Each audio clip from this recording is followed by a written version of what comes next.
Amber Heard took the stand and started her direct testimony, and I really needed to weigh in on this thing. So in this video, I'm going to be giving you my thoughts on the start of her direct testimony. She didn't even finish yet, but I want to give you my thoughts on what I think so far.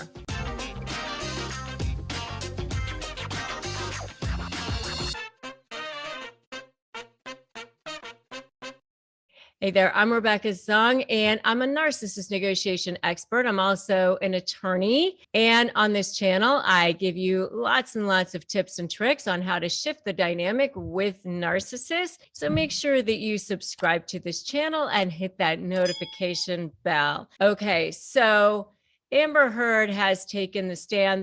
The trial is actually on break this week. It will resume next week, and Amber Heard will take the stand again. And she has started, and let me tell you, I have been watching her so far with her direct testimony, and I know that she's probably got a stellar legal team. I'm sure that she hired fantastic lawyers who probably coached her and told her how to behave, how to come off. And even with all of that, and even with all of her acting experience and all of her acting, probably coaching and all of that, I don't think she did such a hot job. And let me tell you why.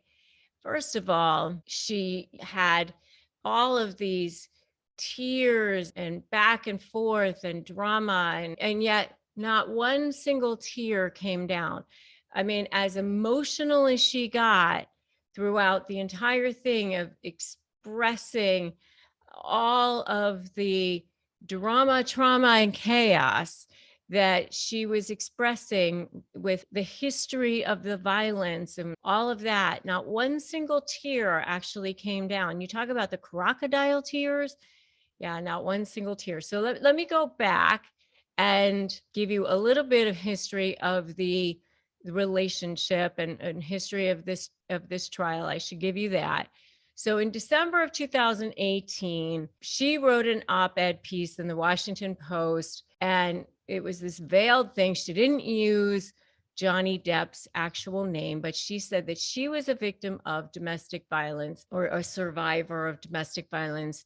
And Johnny Depp said that that piece caused him damage, that because of that, Disney dropped him from being able to do a sequel for the Pirates of the Caribbean, and it caused him damage. And therefore, he turns around and files a defamation action against her, which is a real thing, because in order to be able to prove defamation, you have to be able to prove real damages.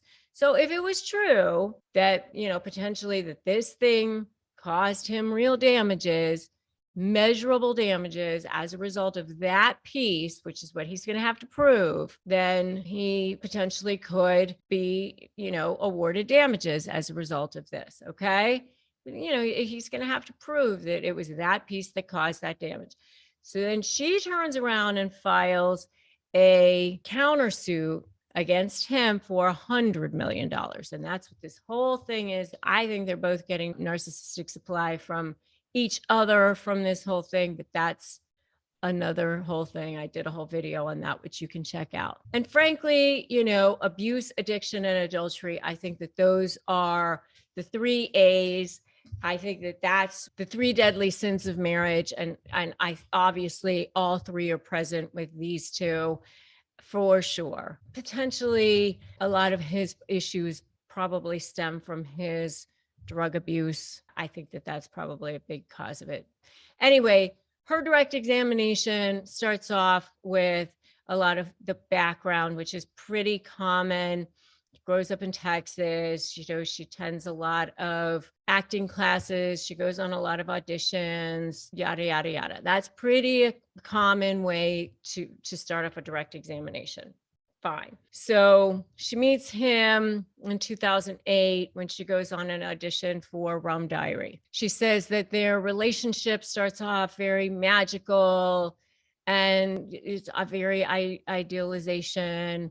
And she wants it to all make it sound like it's wonderful and like a fantasy, and that he pursued her and it's great. And then launches into this thing like she's this massive victim of his abuse. If that's the case, there were certainly a lot of red flags, and she continued in on the relationship. Why did she do that? I don't know. There were a lot of red flags. She describes where she was slapped, that he was abusive to her. There were a lot of things that certainly happened prior to the marriage, and she stayed in the relationship. I mean, there's no doubt about it. She talks about how before they got married, lots and lots of things happened. He proposes to her. She says yes. And she describes things that happens with flight attendants, the thing, with J.K. Rowling and the yacht. And, there's a lot of things that happened that everybody can read about in the press. Everybody knows about the fingertip thing that's been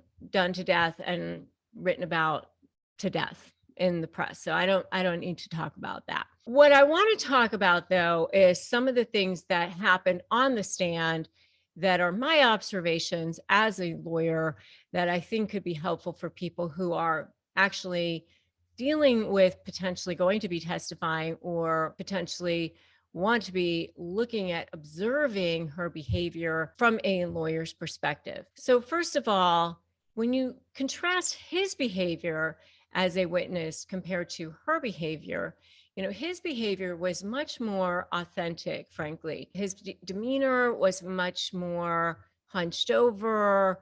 He actually seemed to be much more broken. He came across much more a person who had once been in love with her. He didn't make eye contact with her. He didn't want to look at her. He seemed to be hurt by her. He seemed to be still wounded by the relationship. She, on the other hand, oftentimes staring him right down. It could be a sign that she was actually sort of dominating him, kind of looking at him like, look, I've got you. Look, I still have power over you. That to me didn't play very well. I don't think it would play very well with a jury either. If I were her lawyers, I would have said, don't look at him.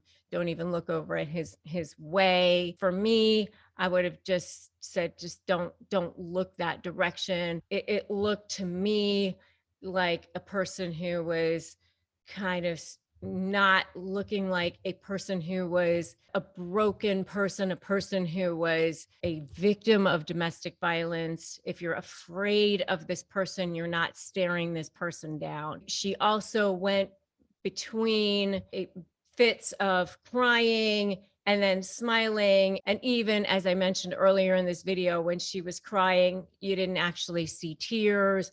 She didn't seem to be a broken person. She seemed to me a person who was kind of back and forth. And even when she was describing these periods of being abused or whatever, she would look up to kind of look to see what the jury's reaction was, almost as if it was like, how is this playing? How is this coming across? Are you hearing what I'm saying? Almost as if it wasn't true. Like it was like, are you buying it? Are you buying what I'm saying?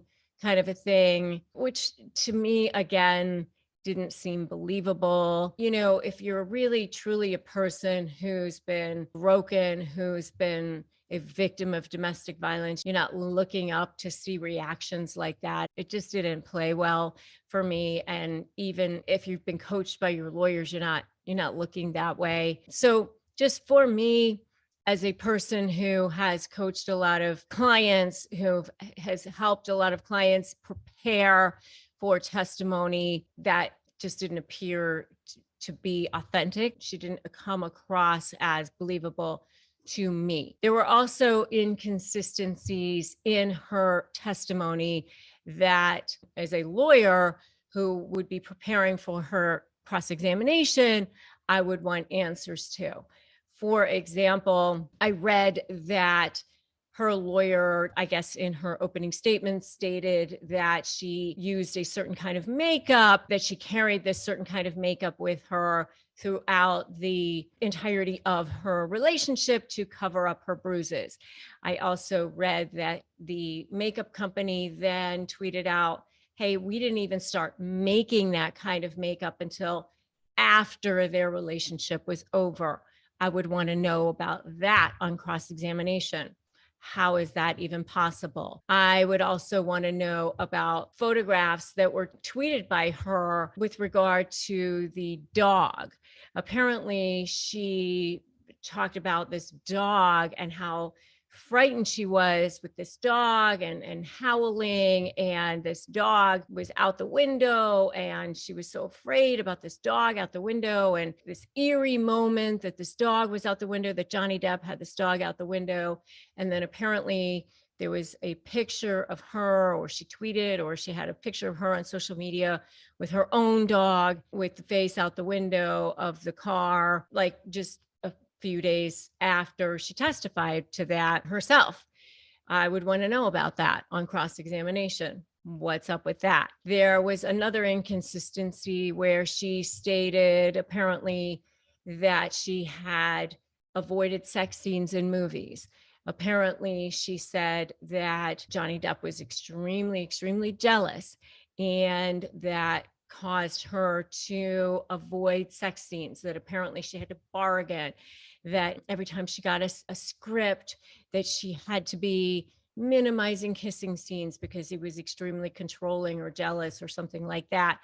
But then apparently she did some major scene in Magic Mike where she was gyrating and had her crotch in somebody's face or something in a sex scene during that period of time.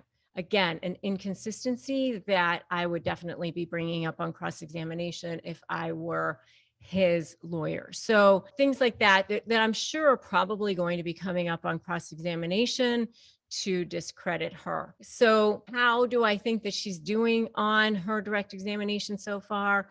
Probably not so great. I don't think she's finished yet.